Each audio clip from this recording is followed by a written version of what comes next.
Another critical point that I wanted to make note of here, because I think it does a lot to reaffirm a point that I've made in the past, and I think we're seeing that point driven home right now. Remember how I have said in the past that the greatest possible solution to warfare is economic interdependence? The idea that all nation states are so intertwined with trade that war from one to another under any circumstances would be ruinous no matter how effectively it was conducted. Now, my concerns with regard to Russia are that they have not established the kind of trade interdependence necessary to meaningfully incentivize peace. And I think I might have been wrong here. I think, if anything, we are currently seeing the obsolescence of total war, at least between relatively developed countries. And I think that, if nothing else, is a beautiful thing. You see, as far as I can tell, right now, Russian logistics is dicked. There are reports of Russian tanks and armored convoys running out of gas on the road. Сломались, пацаны. Сломались. This Ukrainian citizen just stops and asks them how they're doing and where they're going, and then, like, encourages them to leave. They're out of gas.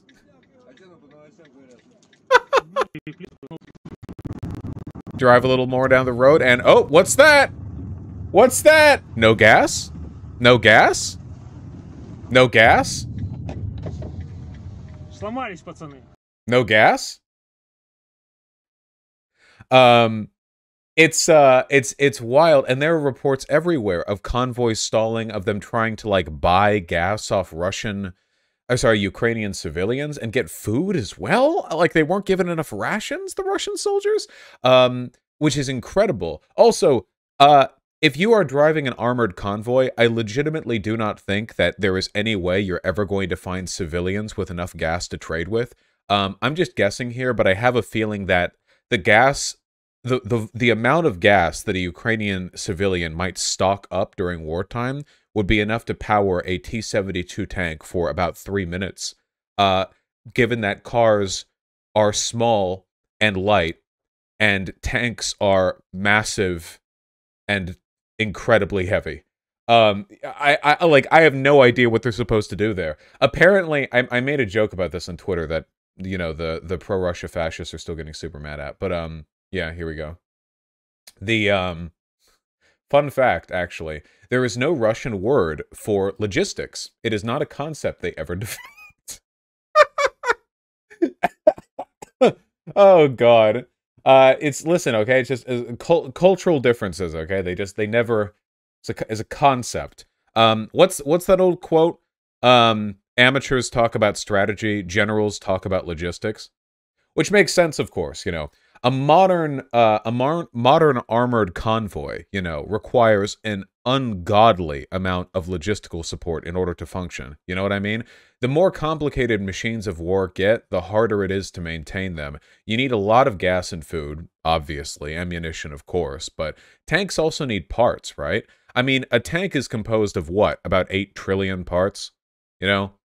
They're not exactly simple to put together. So if something breaks, and sometimes the stuff that breaks, you know, it's not that hard. You know, like you have a tread that breaks, or like the periscope or any of their sights.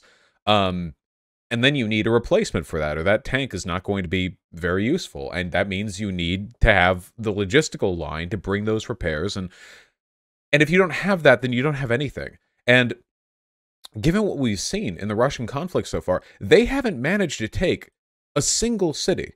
You realize that, right? We are, what, 4 days into the full-on invasion when they had a full surround on Ukraine from every direction except Poland, and they have not managed to take a single city. See? As of the Kyiv, according to the Kyiv Independent, Sumy has returned fully to Ukrainian control. There is not a single city, like proper city, you know, maybe they've taken like little villages, you know, smaller towns, but a city. They have not taken a single city. Not one.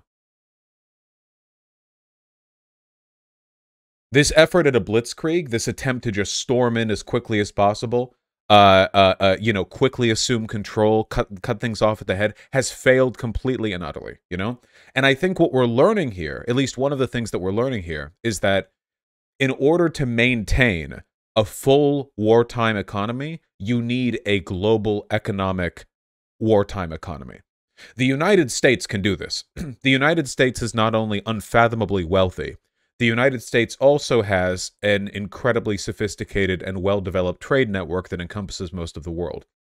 If the United States wants to fuel a full war, we're capable of doing so. Don't get me wrong, we will put ourselves in debt doing it, as we did with Iraq. Don't get me wrong, even fighting in Iraq where the enemy forces were insignificant compared to ours, we'll bankrupt ourselves, sure, but we can do it.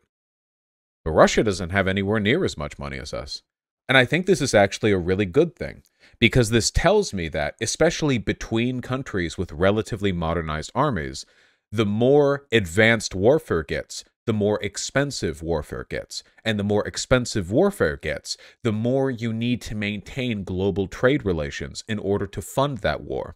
And that means that, at least between countries that have relatively mechanized militaries, you need the consent of the world to wage your war, or you won't be able to afford it. Sanctions, being cut off from trade, this will destroy a country's ability to fight any kind of modern war. And Russia is bleeding through its reserves right now. This, to me, is actually a promising sign for global peace. Nuclear weapons notwithstanding, at least in terms of conventional warfare.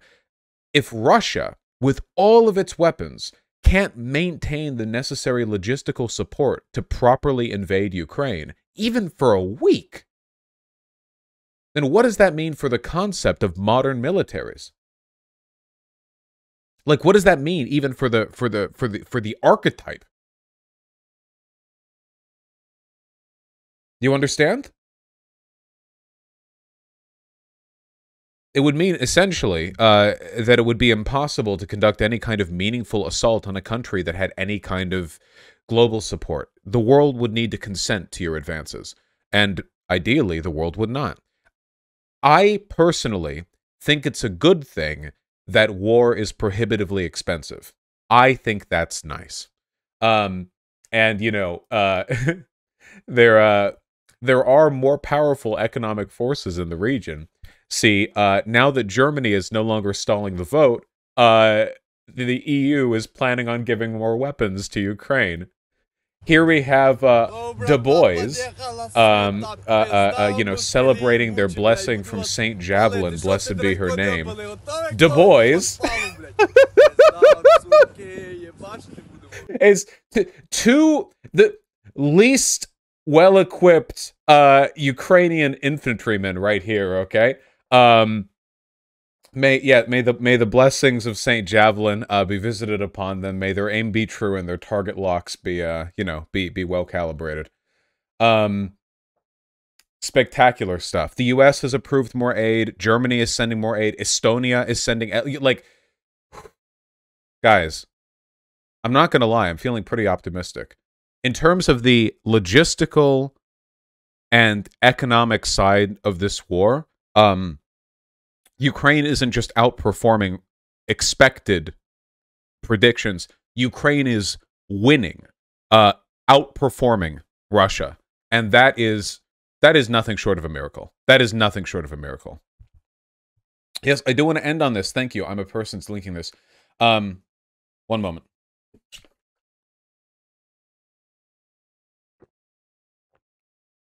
There are some reports.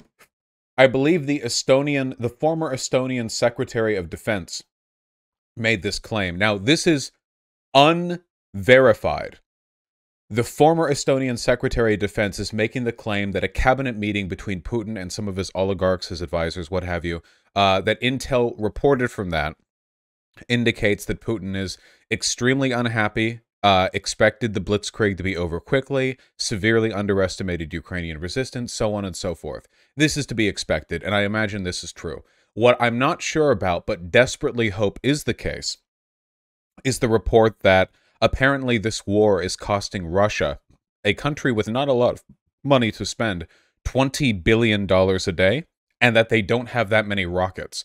That the initial rocket showings were part of a shock and awe campaign to demoralize, but they don't have the raw resources or the money necessary to continue to fuel the war economy.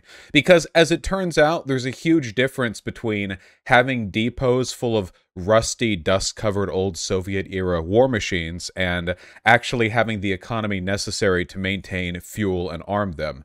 Those are actually two different things. Folks, trust me, okay? A tank is cheap compared to the cost of maintaining, fueling, and using a tank. Massively so. Same goes with pretty much all armaments. Planes, compared to training, flying, fueling, everything, it's not having the machine, it's using the machine that's expensive. And Russia might have ended up being maybe the biggest paper tiger in history. We'll see how that goes. Yeah, modern missiles, because those are the more expensive one. Artillery rockets, I imagine they would still have more of. All right, we're about to get shelled, and by we, I mean, Kiev. Okay, end the segment.